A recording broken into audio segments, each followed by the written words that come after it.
Good morning, students. So today also we are going to solve one more problem of cash book. So ಈ problem ಅನ್ನ ನಿಮ್ಮ ಹತ್ರ ಇವಾಗ WhatsApp ಮಾಡಿದ್ದೀವಿ. So solution ಅನ್ನು ನೋಡೋಣ. Okay. So first of all the heading will be top heading cash book, debit, credit, and the columns are date, receipts, LF, cash, bank, date, payments, LF, cash, bank. So ಈ ತರ ನಾವು format ಅನ್ನು ಹಾಕಿ so ಮೊದಲನೇದಾಗಿ first general entry ನೋಡಿ ಏನದಪ್ಪ to balance to cash balance and bank balance ಅಂತ ಹೇಳಿ ಕೊಟ್ಟಿದ್ದಾರೆ ಹೌದಾ sorry cash balance and bank balance ಅಂತ ಹೇಳಿ ಕೊಟ್ಟಿದ್ದಾರೆ ಸೊ ನಾವು ಅದನ್ನ December first to balance brought down rupees 10,000 that is cash balance and 15,000 is bank balance. So ನಾವು ನೋಡಲಿ ಜನರಲ್ ಎಂಟ್ರಿ ಇದ್ದಾಗ ಕ್ಯಾಶ್ ಬ್ಯಾಲೆನ್ಸ್ ಮತ್ತು ಬ್ಯಾಂಕ್ ಬ್ಯಾಲೆನ್ಸ್ ಅನ್ನು ಸೆಪರೇಟ್ ಆಗಿ ಕೊಟ್ಟಿದ್ದಾರೆ ಹೌದಾ ಒಂದೇ ಡೇಟ್ ಗೆ ಕ್ಯಾಶ್ ಬ್ಯಾಲೆನ್ಸ್ ಮತ್ತು bank balance rupees 10,000 and 15,000. Next sold goods for cash ಅಂತ ಇದೆ ಹೌದಾ ಗೂಡ್ಸ್ ಅನ್ನು ಸೇಲ್ ಮಾಡಿದ್ದಾರೆ ಅದರ ಬದಲಾಗಿ ಏನು ಬಂದದ್ದು ನೋಡಿ ಹಣ ಬಂದದ್ದು ಹೌದಾ so cash account debit to sales ಎಷ್ಟ್ರಿ rupees 2,000. ಸೊ ಇಲ್ಲಿ ಕ್ಯಾಶ್ ಮುಖಾಂತರ ವ್ಯವಹಾರ ಆಗಿದೆ ಇಲ್ಲಿ ಚೆಕ್ ಅದು ಏನು ಪೇಮೆಂಟ್ ಆಗಿಲ್ಲ ಡೈರೆಕ್ಟ್ ಕ್ಯಾಶ್ ಮುಖಾಂತರ ವ್ಯವಹಾರ ಆಗಿದೆ next purchased goods for cash sorry purchased goods for cheque ಅಂತ ಹೇಳಿದ್ರು ಅಂದ್ರೆ ಇಲ್ಲಿ ಚೆಕ್ ಮುಖಾಂತರ ಪೇಮೆಂಟ್ ಅನ್ನು ಮಾಡಿದ್ರು ಹೌದಾ ಸೊ ಇಲ್ಲಿ by purchases so cash column ಅಲ್ಲಿ ತೋರಿಸೋದಿಲ್ಲ ಬ್ಯಾಂಕ್ ಕಾಲಮ್ ಅಲ್ಲಿ 3,000 ಅನ್ನು ತೋರಿಸ್ತಾ ಇದೆ because the payment has been made through cheque so ಇಲ್ಲಿ ಚೆಕ್ ಮುಖಾಂತರ ವ್ಯವಹಾರ ಆಗೋದ್ರಿಂದ ನಾವು ಅಲ್ಲಿ ಪೇಮೆಂಟ್ ಮಾಡ್ತಾ ಇದ್ದೀವಿ ಬ್ಯಾಂಕ್ ಅಕೌಂಟ್ ಅಲ್ಲಿ ಅದನ್ನು ಪೇಮೆಂಟ್ ಮಾಡ್ತಾ ಇದ್ದೀವಿ date next date third purchase machinery for cash ಅಂತ ಹೇಳಿದ್ದಾರೆ ಸೊ ಇಲ್ಲಿ ಪರ್ಚೇಸ್ ಏನಾಗಿದೆಪ್ಪ ಅಸೆಟ್ ಪರ್ಚೇಸ್ ಆಗಿದೆ ಸೊ ಲಾಸ್ಟ್ ಕ್ಲಾಸ್ ನಲ್ಲಿ ಕೂಡ ನೋಡಿದ್ವಿ ಪರ್ಚೇಸ್ ಫರ್ನಿಚರ್ ಅಂತ ಸೊ ಫರ್ನಿಚರ್ ಆಗಲಿ machinery these are all the assets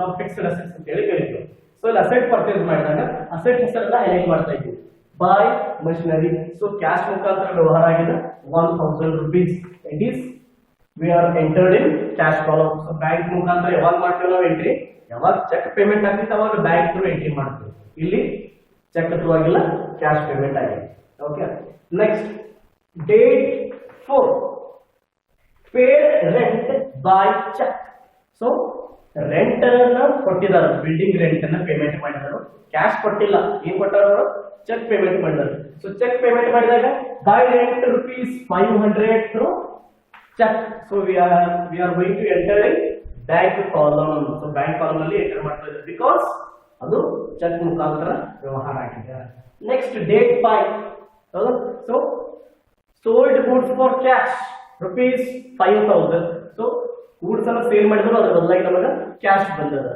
cash ಬಂದಿದೆ ಅಂತ ನಾವು ಡೈರೆಕ್ಟ್ ಅದನ್ನ ಕ್ಯಾಶ್ ಕಾಲಮ್ ಅಲ್ಲಿ ಎಂಟ್ರಿ ಮಾಡ್ತಾ ಇದ್ದೀವಿ ಹೊರತಾಗಿ ಬ್ಯಾಂಕ್ ಕಾಲಮ್ ಅಲ್ಲಿ ಎಂಟ್ರಿ ಮಾಡ್ತಾ ಇಲ್ಲ next again date 7 paid salary so salary ಅನ್ನು ಕೊಟ್ಟಿದ್ದಾರೆ ಯಾರಿಗೆ ವರ್ಕರ್ಸ್ ಗೆ ಎಂಪ್ಲಾಯೀಸ್ ಗೆ salary ಅನ್ನು ಪೇಮೆಂಟ್ ಮಾಡಿದ್ದಾರೆ ಬಟ್ ಇಲ್ಲಿ ಚೆಕ್ ಕೊಟ್ಟಿಲ್ಲ ಕ್ಯಾಶ್ ಪೇಮೆಂಟ್ ಮಾಡಿದ್ದಾರೆ ಅಂತ ಕೂಡ ನಾವು ಇಲ್ಲಿ ಎಂಟ್ರಿ ಮಾಡ್ತಾ ಇದ್ದೀವಿ ಕ್ಯಾಶ್ ಕಾಲಮ್ ನಲ್ಲಿ ಎಂಟ್ರಿ ಮಾಡ್ತಾ ಇದ್ದೀವಿ next date 8 again sold goods through cheque goods ಅನ್ನು ಸೇಲ್ ಮಾಡಿದ್ದಾರೆ ಬಟ್ ಯಾವುದು ಪೇಮೆಂಟ್ ಮಾಡಿದ್ದಾರೆ ಮುಖಾಂತರ ಚೆಕ್ ಮುಖಾಂತರ ಪೇಮೆಂಟ್ ಮಾಡಿದ್ದಾರೆ ಸೊ ಚೆಕ್ ಮುಖಾಂತರ ಪೇಮೆಂಟ್ ಮಾಡಿದರೆ date to sales bank account ನಲ್ಲಿ ಅಥವಾ ಬ್ಯಾಂಕ್ ಅಕೌಂಟ್ ನಲ್ಲಿ 3,000 ಅಮೌಂಟ್ ಅನ್ನು ನಾವಿಲ್ಲಿ ಎಂಟ್ರಿ ಮಾಡ್ತಾ ಇದ್ದೀವಿ next date 10 paid stationery by cheque so stationery ಖರೀದಿ ಮಾಡಿದರು ಹೌದಾ ಸ್ಟೇಷನರಿ ಖರೀದಿ ಮಾಡಿದಾರೆ ಅಂತ ಕೂಡಲೇ ಅದನ್ನ ಧನ ಕೊಟ್ಟಾರೋ ಬಟ್ ಕ್ಯಾಶ್ ಕೊಟ್ಟಿಲ್ಲ ಏನ್ ಕೊಟ್ಟಾರೋ ಚೆಕ್ ಕೊಟ್ಟಾರೆ ಸೊ ಚೆಕ್ ಕೊಟ್ಟಾಗ ನಾವು ಎಲ್ಲಿ ತೋರಿಸ್ತೀವಿ ಬ್ಯಾಂಕ್ ಕಾಲಮ್ ನಲ್ಲಿ ತೋರಿಸ್ತಾ ಇದ್ದೀವಿ next date 15 paid general expense means small expenses ಅಲ್ಲ ಯಾವುದಾಗಿರ್ಬೋದು ಸೊ ಅದು ನಾವು ಅಲ್ಲಿಯೂ ಕೂಡ ಕ್ಯಾಶ್ ಮುಖಾಂತರ ಪೇಮೆಂಟ್ ಮಾಡ್ತಾರೆ ಚೆಕ್ ಮುಖಾಂತರ ಮಾಡಿಲ್ಲ that is ₹100 we are going to enter in cash column so ಎಲ್ಲ ಎಂಟ್ರಿಗಳು ಮಾಡಿದ್ವಿ ನಾವು ಇಲ್ಲಿ ಮಾಡಬೇಕಾಗಿರೋ ಮೇನ್ ಕೆಲಸ ಏನಂದ್ರೆ ಬ್ಯಾಲೆನ್ಸಿಂಗ್ ಮಾಡೋದು ಅಕೌಂಟ್ ಬ್ಯಾಲೆನ್ಸಿಂಗ್ ಹೌದಾ ಫಸ್ಟ್ ಕ್ಯಾಶ್ ಕಾಲಮ್ ನೋಡೋಣ total 10,000 plus 2,000 is equal to 12,000 so debit side ಜಾಸ್ತಿ ಇರ್ತದೆ ಯಾವಾಗಲೂ ಆಲ್ಮೋಸ್ಟ್ 12,000 ನಲ್ಲಿ 1,000 plus 300 plus 100 that is 1,400 ಅನ್ನು ಮೈನಸ್ ಮಾಡಿದಾಗ ನಮಗೆ ಎಷ್ಟು ಅಮೌಂಟ್ ಉಳಿತಿದ್ರೆ 10,600 rupees ಅಮೌಂಟ್ ನಮ್ಮ ಹತ್ರ ಉಳಿತದ ಸೊ ಈ ಅಮೌಂಟ್ ಕ್ಯಾರಿ ಡೌನ್ ಬ್ಯಾಲೆನ್ಸ್ ಅಂತ ಹೇಳಿ ನಾವು ಅದನ್ನ ಕರಿತೀವಿ next 15,000 plus 3,000 that is 18,000 so ಈ 18,000 ಅಮೌಂಟ್ ಅನ್ನ ನಾವು ಇದರಲ್ಲಿ ಎಲ್ಲ ಮೈನಸ್ ಮಾಡ್ತೀವಿ ಎಷ್ಟಾಯ್ತು 3,500 plus 1,000 4,500 we are going to deduct from 18,000. 18,000 ಅಲ್ಲಿ 4,500 ಮೈನಸ್ ಮಾಡಿದಾಗ ನಮಗೆ ಎಷ್ಟು ಬರುತ್ತದೆ 13,500, that is 13,500. so this will be the carried down balance of cash account. so ಇದಾದ್ಮೇಲೆ ನಾವು ಏನ್ ಮಾಡ್ತಾ ಇದೀವಿ, ಎರಡು ಸೈಡ್ ಸೇಮ್ ಟೋಟಲ್ ಅನ್ನು ಬರೀತೀವಿ. ಅಲ್ಲಿ ಯಾಕೆ ಸೇಮ್ ಟೋಟಲ್ ಬರೀತೀವಿ, ಡೆಬಿಟ್ ಸೈಡ್ ಯಾವ್ದು ಜಾಸ್ತಿ ಇರ್ತದೋ ನಾವು ಟೋಟಲ್ ಇಲ್ಲಿ ಬರೀತೀವಿ. ಹಿಂಗಂತ ಅರ್ಥ ಏನಪ್ಪ, ಈ ಅಮೌಂಟ್ ನಲ್ಲಿ ಇದನ್ನು ಪ್ಲಸ್ ಮಾಡಿದಾಗ 12,000 ಆಯ್ತು, ಈ ಅಮೌಂಟ್ ನಲ್ಲಿ ಇದನ್ನು ಪ್ಲಸ್ ಮಾಡಿದಾಗ 18,000 ಆಯ್ತು ಅಂತ ಅರ್ಥ. ಓಕೆ, ಸೊ ವಿದ್ಯಾರ್ಥಿಗಳೇ ಈ ಪ್ರಾಬ್ಲಮ್ ಅನ್ನು ನೀವು ಬುಕ್ ನಲ್ಲಿ ಬರೆದು ಪ್ರಾಕ್ಟೀಸ್ ಮಾಡ್ರಿ. ಮತ್ತೊಂದ್ಸಲ ಪ್ರಾಬ್ಲಮ್ ಅನ್ನು ನಾನು ಸೆಂಡ್ ಮಾಡಿದ್ದೇನೆ ಇವಾಗಲಿ ವಾಟ್ಸ್ಆಪ್ ನಲ್ಲಿ. ಸೊ ನೀವು ಕಾಲೇಜ್ ಅಟೆಂಡ್ ಆಗುವಾಗ ಈ ಪ್ರಾಬ್ಲಮ್ ಇತ್ತು ಸೊಲ್ಯೂಷನ್ ಅನ್ನು ನಾನು ಚೆಕ್ ಮಾಡ್ತೀನಿ. ಓಕೆ, ಈ ಪ್ರಾಬ್ಲಮ್ ಸಿಂಪಲ್ ಆಯ್ತು ಕ್ಯಾಶ್ ಬುಕ್. ಇದ್ರಲ್ಲಿ ಇನ್ನೂ ಒಂದು ಬರ್ತದ ಮೇನ್ ಎಂಟ್ರಿ, ಯಾವಪ್ಪ ಅದು ಕಾಂಟ್ರಾ ಎಂಟ್ರಿ ಅಂತ ಹೇಳಿ ಕರಿತೀವಿ. ಆ ಕಾಂಟ್ರಾ ಎಂಟ್ರಿ ಅಂದ್ರೆ ಡ್ಯುವೆಲ್ ಆಸ್ಪೆಕ್ಟ್ ಅಂತ ಕರಿತೀವಿ ನಾವು, ಡ್ಯುವೆಲ್ ಎಂಟ್ರಿ ಅಂತ ಹೇಳಿ ಕೂಡ ಕರಿತೀವಿ.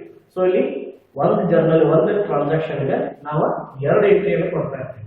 ಅದು ಒಂದು ಡೆಬಿಟ್ ಸೈಡ್, ಇನ್ನೊಂದು ಕ್ರೆಡಿಟ್ ಸೈಡ್. ಅದಕ್ಕೆ ಫಾರ್ ಎಕ್ಸಾಂಪಲ್ ಒಂದು ಉದಾಹರಣೆ ಕೊಡ್ಬೇಕಂದ್ರೆ ನಾವು withdrawal cash from bank. So bank ಇಂದ ನಾವು ಕ್ಯಾಶ್ ವಿಡ್ರಾ ಮಾಡಿದ್ವಿ. ಸೊ ಹಿಂಗಾಗಿ ನಾವು ಎರಡು ಎಂಟ್ರಿ ಕೊಡ್ತೇವೆ, ಒಂದು ಟು ಕ್ಯಾಶ್, ಇನ್ನೊಂದು ಬೈ ಬ್ಯಾಂಕ್ ಅಂತ ಹೇಳಿ ಕೊಡ್ತೇವೆ. So to bank by cash ಅಂತ ಹೇಳಿ ಎಂಟ್ರಿ ಕೊಟ್ಟಾಗ LF ಕಾಲಮ್ ನಲ್ಲಿ ಸಿ ಅಂತ ಹೇಳಿ ಈ ತರ ಮಾರ್ಕ್ ಮಾಡ್ತೇವೆ. ಕ್ರಾಂತಿನ ಕಾಂಟ್ರಾ ಎಂಟ್ರಿ ಅಂತ ಹೇಳಿ ನಾವು ಇಂಡಿಕೇಟ್ ಮಾಡ್ತೀವಿ. ಸೊ ಅದನ್ನು ಕೂಡ ನಾವು ನೆಕ್ಸ್ಟ್ ಕ್ಲಾಸ್ ನಲ್ಲಿ ಮತ್ತೊಂದು ಪ್ರಾಬ್ಲಮ್ ಅನ್ನು ಸಾಲ್ವ್ ಮಾಡೋಣ. ಓಕೆ, ಸೊ ಈಗ ನೀವು ಮಾಡ್ಬೇಕಾಗಿರೋ ಕೆಲಸ ಏನಪ್ಪ, ಈ ಪ್ರಾಬ್ಲಮ್ ಅನ್ನು ಬರೆದು ಮತ್ತೊಂದ್ಸಲ ನೀವು ಸೊಲ್ಯೂಷನ್ ಅನ್ನು ಬುಕ್ ನಲ್ಲಿ ಬರೆದ ಪ್ರಾಕ್ಟೀಸ್ ಮಾಡ್ತಾ ಹೋಗ್ಬೇಕಾಗುತ್ತೆ. ಓಕೆ, ಅಲ್ಲಿ ತನ ಅದು ಅಂಡರ್ಸ್ಟ್ಯಾಂಡ್ ಆಗಲ್ಲ. ನಾವು ಈ ಪ್ರಾಬ್ಲಮ್ ಅನ್ನು ನಾವು ಬರೆದು ಸಾಲ್ವ್ ಮಾಡ್ತೀವಿ, ಅವಾಗ ನಮಗೆ ಏನಾಗ್ತದೆ ಅಂಡರ್ಸ್ಟ್ಯಾಂಡ್ ಆಗ್ತದೆ. ಓಕೆ, ಸೊ ನೆಕ್ಸ್ಟ್ ಕ್ಲಾಸ್ ನಲ್ಲಿ ನಾವು ಏನ್ ಮಾಡೋಣ, ಈ ಇನ್ನೊಂದು ಹೊಸ ಪ್ರಾಬ್ಲಮ್ ತಗೊಂಡ ಕಾಂಟ್ರಾ ಎಂಟ್ರಿ ಮೇಲೆ ಒಂದು. ಓಕೆ, ಕಾಂಟ್ರಾ ಎಂಟ್ರಿ ಮಾಡೋದ್ರ ಜೊತೆಗೆ ಆಮೇಲೆ ನೆಕ್ಸ್ಟ್ ಬರ್ತದೆ ಪೆಟ್ಟಿ ಕ್ಯಾಶ್ ಬುಕ್ ಅಂತ ಒಂದು ಬರ್ತದೆ. ಹೌದಾ, ಆ ಪೆಟ್ಟಿ ಕ್ಯಾಶ್ ಬುಕ್ ಅನ್ನು ಕೂಡ ಬಹಳಷ್ಟು ಸಿಂಪಲ್ ಅದೆಲ್ಲ ಟ್ರಾನ್ಸಾಕ್ಷನ್ ಕೊಟ್ಟಿರ್ತಾರೆ, ಸಿಂಪಲ್ ಆಗಿ ನಾವು ಅಕೌಂಟ್ ಅಲ್ಲಿ ಪೋಸ್ಟ್ ಮಾಡ್ತಾ ಹೋಗೋದು. ಅದಕ್ಕೆ ಏನು ಯಾವುದೇ ಜರ್ನಲ್ ಅವಶ್ಯಕತೆ ಇಲ್ಲ, ಏನೂ ಇಲ್ಲ. ಡೈರೆಕ್ಟ್ ಯಾವ್ದು ಸಲ ಪೇಮೆಂಟ್ ಮಾಡ್ತಿರ್ತಾರೆ. ಉದಾಹರಣೆಗೆ ಅಡ್ವರ್ಟೈಸ್ಮೆಂಟ್ ಸಲ ಖರ್ಚು ಮಾಡಿದ್ರೆ ಅಡ್ವರ್ಟೈಸ್ಮೆಂಟ್ ಕಾಲಮ್ ಅಲ್ಲಿ ಹಾಕೋದ, ಸನ್ರಿ ಎಕ್ಸ್ಪೆನ್ಸ್ ಇರ್ತಂದ್ರೆ ಸನ್ರಿ ಎಕ್ಸ್ಪೆನ್ಸ್ ಕಾಲಮ್ ಅಲ್ಲಿ. ಸೊ ಈ ತರ ಹೆಡ್ಡಿಂಗ್ ವೈಸ್ ಇರ್ತದ, ಆ ಹೆಡ್ಡಿಂಗ್ ವೈಸ್ ನಲ್ಲಿ ಏನ್ ಮಾಡ್ತಾರೆ ಎಂಟ್ರಿ ಮಾಡ್ತಾ ಹೋಗ್ತಾರೆ. That will be a very simple problem. After this completion of cash book, we are going to solve petty cash book. But one more concept was pending, that is subsidiary books. Subsidiary books ಅನ್ನೋದು ಇನ್ನೊಂದು concept ಅಥವಾ ಇನ್ನೊಂದು chapter pending ಬರುತ್ತೆ, ಅದು ಇಲ್ಲಿ cover ಆಗ್ತಾ ಇಲ್ಲ. So ಅದನ್ನು ನಾವು ಎರಡೆರಡು subsidy books purchase return book ತಗೊಂಡು ಎರಡೆರಡು ಅಕೌಂಟ್ ಅನ್ನ ಸಾಲ್ವ್ ಮಾಡ್ತಾ ಹೋಗೋಣ. ಅದನ್ನು ಕೂಡ ನೆಕ್ಸ್ಟ್ ಕ್ಲಾಸ್ ನಲ್ಲಿ ನಾವು ಏನ್ ಮಾಡೋಣ, ಸಾಲ್ವ್ ಮಾಡೋಣ. ಓಕೆ, ಅಲ್ಲಿ ನೀವು ಈ ಪ್ರಾಬ್ಲಮ್ ಅನ್ನ ಬರೆದು ಸಾಲ್ವ್ ಮಾಡಿ. Thank you.